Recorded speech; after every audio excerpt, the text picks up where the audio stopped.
The 4.5 Genshin banners have been revealed, and we have a lot to talk about. Should you wish for the new character Chiori, snag Itto on his rerun, or who are we kidding? How are you going to choose between Neuvillette and Kazuha? But not only that, the brand new type of wish, the Chronicled wish, is available, and I talked about this banner overall, but what on here is worth it? We're gonna cover all of this today to find out who or what is worth your 4.5 Primogems. Welcome to Jello Impact, where we build and test every single character to help you decide who you want to wish for and build. So I've had a fair bit of backlash from my video on the Chronicled wish, where a lot of people are saying it's a scam, it's bad, and we will address that at the end. But I want to start with the value of each character. So for Chiori, obviously she's the first one. We got to take a look at what she does. It looks like she's mostly a Geo Albedo who is stronger when you have Geo constructs. So basically she has a skill that does damage, just like Albedo. She has the burst that does damage, and she summons 2 skills if there's a Geo construct, so presumably she'll do more damage if there's a Geo construct. I'll be doing a full pre-release analysis of Chiori tomorrow, so subscribe if you want to see that. But suffice to say, she looks like just based on that, right? She wants a Geo construct to really max out her kit, and she's sort of Albedo. We haven't seen her numbers, but they're not going to make a worse Albedo, so she's going to be better Albedo, who's even better if you have a Geo construct. So, and she's also running alongside Arataki Itto. I would be absolutely shocked if she wasn't a best in slot partner for Itto. So if you've already got Itto and you're looking to further max out that team, you don't want Neuvillette, you don't want Kazuha, you don't want Albedo constellations, you're probably going to want this banner. And not only that, if you have this team and say you don't want Chiori, but you do have Itto and you want to upgrade your Albedo, they specifically said during the live stream that this weapon would be good for Albedo. They actually said that. So that even more strengthens the position that Chiori is going to be like Albedo, because if this weapon's good for Albedo, then it's obviously going to be good for Chiori. They're obviously going to be pretty similar. So a skill-based, Geo, defense-based, and they said she's defense and attack scaling. So all that being said, that's the value for Chiori, is if you have Itto, she's going to be worth it. She's going to be an upgrade. We don't know how much of an upgrade. I'm going to save my Itto guide until I can actually get Itto, Albedo, and Chiori at the beginning of this banner. So I'll be doing my Chiori guide on the first day that she's available. The very second the banner drops, my Chiori guide will drop. But for testing her with Itto, I'll have to wait until Itto actually comes out because I don't have him yet. So I'll be getting Itto, I'll be getting Albedo, I'll have them all fully pre-farmed, so I'll get them maxed out on day 1. I'll test Itto, Albedo, Chiori, everything, and then I'll release my Itto guide a couple days later. So if you're an Itto main, you could hold off and wait and see how that all shakes down. Should you get Itto overall? I don't think anyone would really consider Itto a meta pull. Even Itto mains, we can argue about how good or not good Itto is. I think he's definitely a pretty strong character. I know a lot of people who love their Itto. I know he's a character that you have to invest in. Being a Geo unit and a defense scaler and not dealing with reactions, not dealing with any sort of that, it's basically just raw stats. He's and also with his team, you want C6 Goro, he's essentially a hyper carry. Not fully hyper carry because he does utilize sub DPSs like Albedo, like Chiori most likely, but being a guy who scales off raw stats, it's going to be based on your artifact quality. Do you have a 5-star weapon? Do you have C6 Goro? Do you have constellations? It's one of those types of characters. If you're looking for, resin efficient value, Arataki Itto is not your guy. But if you love Itto, he's got the tools in place, and now with Chiori most likely being a good upgrade for him, we'll have to wait and see. That does improve his ceiling, right? It doesn't necessarily improve his floor, but it does improve his ceiling. So if you want to max out Itto, it's not a bad idea. He's not, I think he's going to be the premier Geo DPS for a while, except for Navia, I should say the premier mono Geo DPS. He runs a completely different type of team as opposed to Navia. He is burst focused rather than skill focused like Navia, and he's not as, front loaded, which is not as good, but I still think he's a really good character. So if you like him, you can go for him, and I think that's fine. But similar to Zhao, similar to, other characters, you want to have all those pieces, and he's not that flexible. He does have some new good stuff with Farina. Once we get a Geo healer, I think maybe a Geo healer that does a bit of healing and shielding, that could be really cool, because then you can go Itto, Chiori, Goro, and that character instead of Zhongli. Of course, it's going to be an upgrade to Zhongli, which is kind of, are they really ever going to power creep Zhongli? Anyways, we'll save that for the Itto guide. That's my view. Get him if you like him, but he is a skip if you're just looking to be efficient with your primos. Chiori, we'll have to wait and see. Subscribe for my pre-release guide tomorrow.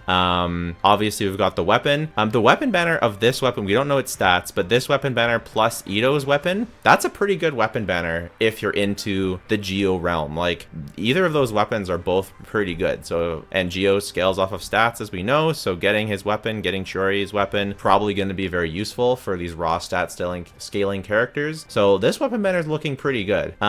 Next, Neuvillette versus Kazuha. I don't want to totally repeat myself for those of you who have watched my video that I made recently, the 5 must-pull characters of Genshin Impact. I talk about Kazuha versus and Neuvillette in that video, but I will talk about it again here because lots of people were asking in the chat, you know, should I get Neuvillette? Should I get Kazuha? This is like one of the main questions that people are asking. Who is the better pull? And I think for most people, Kazuha is going to be the smarter pull. The better pull sort of depends on the content that Hoyoverse continues to release, because Kazuha is the very best crowd control character. Like, he's the only character that can really suck up enemies and bring them closer. Like, Neuvillette doesn't need crowd control as much because he has so much AoE. So if you have Neuvillette, it's easier to get away without Kazuha. So this is kind of the perfect position. I still think it's better to have Kazuha because, well, and especially if you can do the spin to win strategy where you just spin around with Neuvillette, that can also make him need crowd control even less. But I think that this is what I would say. The difference between Kazuha and his second best option, like whether that's Sucrose or Venti, I think the difference is wider than between Neuvillette and his second best option, because there's other great DPSs. Navi is a great DPS, Hu Tao's a great DPS, Raiden's a great DPS. There's a lot of great DPSs. You can check out my tier list for example. And although I do, and Alhaitham is a great DPS, of course, so I do think Neuvillette is the best DPS in the game. The competition for DPS is very narrow, and also being Hydro, it's very easy to get your Hydro from somewhere else. You might have Xingqiu, you might have Farina built, you might have Yelan built. There's other Hydro characters that are good as well. You might have Tartaglia. So there's a lot of like really good Hydro characters, and obviously, again, I think Neuvillette's the best DPS in the game. I'm not trying to downplay Neuvillette, but when we're comparing Neuvillette versus Kazuha, when we're talking about value, which one of them brings more valuable to the account? I'd say personally it's the one that's less replaceable, and I think that it's easier to replace Neuvillette's value on your account than it is Kazuha. Neuvillette's also a character though that he has incredible vertical investment potential. I recently made a video on the best constellations and weapons to transform your account, and Neuvillette and both his weapon and his Constellation 1 are insane value. Like, he has one of the best, if not the best, weapon values in the game, and one of the best quality of life Constellation 1s in the game. So if you're the type of person who wants to not only pick up a really strong DPS, who's very strong, I think he's the best DPS even at C0, but his C1 just makes him like even more of a better DPS than everyone else. His Refinement 1 weapon, so just having his weapon makes him even more the best DPS. So he's a character that even widens the gap even further. But I still think he is a DPS, right? At the end of the day, a DPS is a DPS is a DPS. If you're a waifu collector, for example, right? If you prefer playing with female DPSs, like, you're not gonna feel like you're missing the power gap by using Navia, by having Farina Yelan Jean or Farina Yelan Shanyan on your account. And I also do believe that the recent Abysses have been catered towards Neuvillette, making it easy for him to line up his charge attack. Not saying that he's still not going to be the DPS when they don't cater to him, but similar to how most of the 3.0 Abysses catered towards Nilou, I think most of the 4.0 Abysses cater towards Neuvillette. So, and I also think that he's a lot easier to play. So if you like a mashy character, you know, if you like, you know, simple to play characters, then Neuvillette, that increases people's perception of him, right? Because you get out the max damage easily. Plus, he's based on raw stats. He performs well kind of no matter what you do with him. He doesn't need specific buffs, so he's very flexible. So that also increases perception of him because you can solo with him, because he's not reliant as much on his team. Like, a 3-man Neuvillette team performs pretty much exactly as well as a 4-man Neuvillette team, except for quality of life. So overall, like, you absolutely can't go wrong with Neuvillette. And I also think that, and you can't, but I think that here's what I'll say, that Kazuha is the more valuable pull if you don't have either of these characters, because like I said, no one else does what Kazuha does at this point. But if you go with Kazuha, also like I said, he has such good AoE himself and such good raw damage himself that your account won't need Kazuha as much, especially if you have Farina. If you have Farina and Neuvillette, it opens up the teams that you can run that don't need Kazuha. Like I used to use Kazuha every single Abyss no matter what, but lately a lot of times I don't. I use, Chevreus, Raiden on one side, and then I'll use a Farina team on the other side, and I won't use Kazuha. So I think Kazuha is definitely not nearly as ubiquitous and as valuable as he was, but he's still the best in slot option for a ton of teams, and he's still the best in slot option for crowd control in general. What I would do is, who are your favorite characters in Genshin? Do your favorite characters, are you always seeing showcases where they're using Kazuha? If so, you probably want to get Kazuha. If your favorite characters don't use Kazuha, then maybe you want to, and your favorite characters is not one of Neuvillette, then maybe you want to skip this. I don't really think you should go for Neuvillette just for power, unless like you're a power player, but like he's not so strong that you need to go for the strongest DPS. Like Genshin is not such a hard game, and the power level difference between Neuvillette and the next one is not that crazy. So that's what I think about this. Hopefully my thoughts are clear. Now the question is, should any of you go for the Chronicled Wish? Now, I want to address some of people's concerns or pushback that I've been hearing. I still personally think that this is an overall massive, massive dub for everyone. The number one reason is because we're getting 3 limited characters all at once. It's as if we're getting triple banners plus. So we're gonna get reruns way faster than we used to, which is huge, because like for a new player coming in, or even for an old player waiting over a year, and it's gonna get longer and longer for characters, is like really bad. And so even if you never wish on the Chronicled Wish, you're still gonna get your favorite characters rerunning way faster than they used to, which I just think is a massive W. There is absolutely the negative that you can't just throw a few pulls onto the banner and hope that you win your 50-50 for Albedo, and if you lose, then at least you have your guaranteed for the next character. Sure, this banner does not support gacha addiction, right? It supports planning, careful planning. And personally, I didn't even think of this. I wish I talked about it, but I'm talking about it here. I didn't even think of this type of wishing, because I only ever wish on a character if I can guarantee them, right? If I actually want them. If I can't guarantee them, then I don't generally wish for them. So for me, I didn't even think about that. But I totally get it. It would be way better if the fate point carried over, so that if you could just wish for fun, and if you lost your 50-50, you would save. But I don't think that's really a true negative of the banner. Like, I think it's definitely a negative, but like, I don't think that makes the banner bad. That just means that you have to rise above, the addiction and plan, right? And say, okay, I don't want Albedo enough to spend 180 wishes, so I won't wish on this banner. Like, you do have to plan, you do have to save, you have to treat this as if it's another banner. So that's the negative. The other negative is, which I would have really loved to talk about, but we'll talk about it now. I really wish they put a 4-star selector. Even if you could just have one 4-star chosen to have a rate up, that would be so huge. This would be a chance for them to fix the 4-star problem. I've just made a video on the 4-star problem. I think it's a huge issue, and I really laid into them. So it would have been really great. This would have been the perfect time to see that addressed here. They did not address it. That is very disappointing. The weapon banner is objectively amazing though. Like, only one fate point and having really good weapons on here, objectively just a pog change. Yes, the pity is 10 higher than on the normal weapon banner, but having only one fate point instead of 2 is just way better. And Beacon of the Reed Sea, Hunter's Path are really good and universal weapons, so it's a win. And again, even if you never wish on this banner, it's still a positive, because you'll get reruns for your favorite characters faster. Plus, all of these weapon banners, all these weapons are much less likely to show up on the limited weapon banners, making the overall quality of weapon banners better. Please weapon, not very good. Albedo doesn't even have a signature weapon. Eula,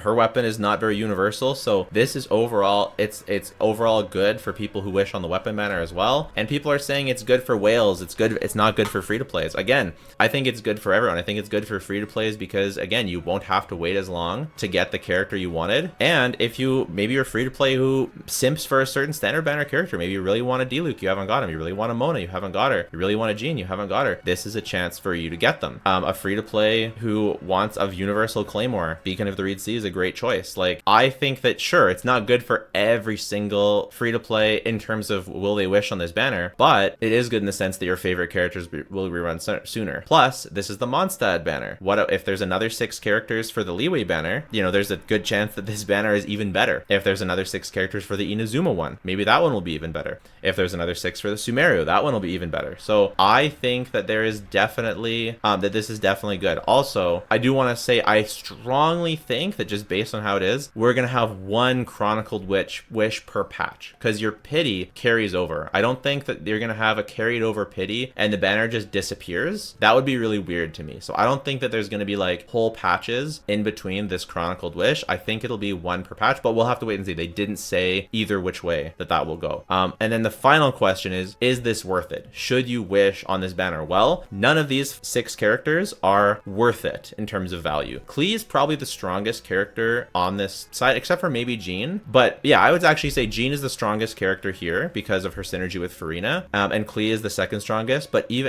both of them have just better options available, right? Zhang Yun is just better than Jean.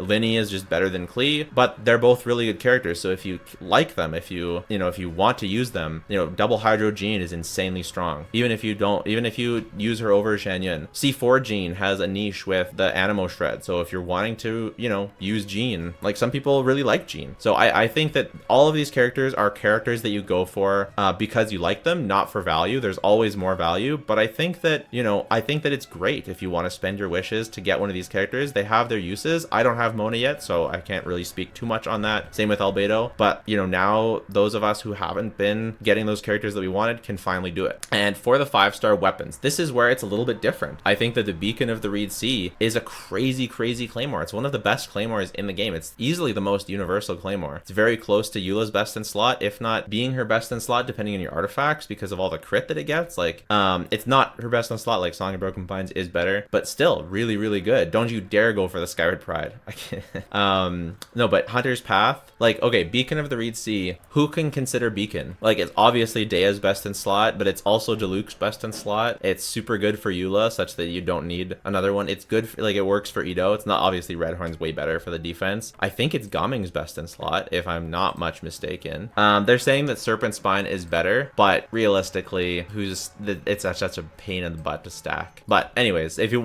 willing to stack the Serpent Spine, then that's better. But yeah, one of Diluc's best weapon. It is tough with Maria Shisei to not overcap on crit because it's a crit rate weapon, so that's fair enough. Man, we need more like good Claymore characters. Good weapon for Navia. It looks like it's not as best in slot on everyone as I was kind of saying, but it is just a really good universal Claymore and is often, if not the best in slot, one of the top options for any given Claymore character. And then Hunter's Path, obviously it's the best for Tainari, it's the best for Ganyu. So if you're looking to get either of those characters best in slot weapon, Hunter's Path is like a pretty good upgrade for either of them. Hunter's Path is best in slot on Ganyu and Tainari, and otherwise it's like a solid option. So overall, yeah, both of them are about the same. They're best in slot on a couple characters and then just solid stat sticks. So I wouldn't like waste your wishes on these banners and just be like, oh, I need a 5-star bow and just go for it, or I would need a 5-star Claymore. Make sure you actually have a character in mind that you're going to put it on. Make sure you obviously have the wishes to do it. And I think this is also really good for, maybe Zhao mains as well, because Jadewing Spear almost definitely going to be on here when we do the Leeway banner next. So I don't recommend most players actually wish on this unless you're just simping for a character. But I think for me, here's why I'm so excited. I think a lot of people that play Genshin play for the characters, and I think that having reruns take so long sucks balls. So being able to get characters sooner, like, is just so good. Like, it feels so bad to join a game and then wait a year for your favorite character or longer. Now having them be more available is just way better. Should it have been using standard fates? That'd be nice, but the thing is, it really punishes people who didn't max save up their standard fates. Plus, these characters were promised to be limited characters: Albedo, Eula, and Klee. So if you can wish for them with standard fates, that might be considered going back on their promise, because they're standard banner wishes. Yes, it's not a standard banner, but they would be standard banner wishes, so it's kind of like the same thing. So I can see why they didn't do it. Obviously that would be better, but the also reality is, unless you hoarded all your acquainted fates, like, you're getting what, 10 acquainted fates like a month? It's going to take you so long. So realistically, like, to guarantee a character, it's going to take so many acquainted fates that, like, it's hard to say that would have made a huge difference. difference. Maybe they should have done it just to make people happy, but I think people are always going to find something to complain about. And it's like, here's the thing. This is such a win for Genshin, in my opinion. Could it have been better? Of course. If the pity carried over, absolutely. If you could have selected 4 stars, 100%, way better. But anything could always be better. So I don't know. I don't know if that's like a good reason to say that it's bad. I think it's just objectively still good. That's what I think. Let me know who you're going for. I'm going to have an expensive patch, but after this, we will have every single character. So I'm pretty stoked for that. Take care. Bye for now.